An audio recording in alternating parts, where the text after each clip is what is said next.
Marikoy! Ba, sabihin ka mo yun. Parang may namamaskuga. Oh, parang galit. Mare! Oy, pare, ikaw pala. Pasok, pasok. Ano gut kay hindi nagdaan sa amin kahapon ay Paskong Pasko? Ala, ay masama naman ang panahon. Kaya hindi ko na pinalaw isang bata. Masama ang panahon. Ay kung sinabi mo kahapon, di kahapon ko pa kayong pinuntahan dito. Ay ako'y nag-aantay sa aking inaanak na dumaan kahapon. At ako'y may bibigay na regalo. Ay, salamat naman pare at lagi mong naaalala ang aking anak. Eh, diyan pa naman ako galit na galit sa mga inaanak ko na hindi nadaan sa aming bahay. Kinaman na. Eh, sa susunod aagahan ninyo kayo dumaan. Ay, siya, Kung hindi man kayo makakapunta sa susunod na Paskaw, ay pupuntahan ko kaya. Nasaan ka aking inaanak? Sige pare, tatawagin ko. Anak!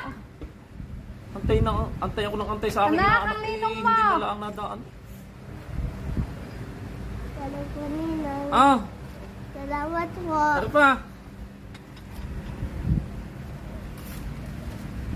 Susunod ay aagahan sa Pasko ha. Opo. Sige na. Salamat pare! Sige Mare, alis na ako. Sige.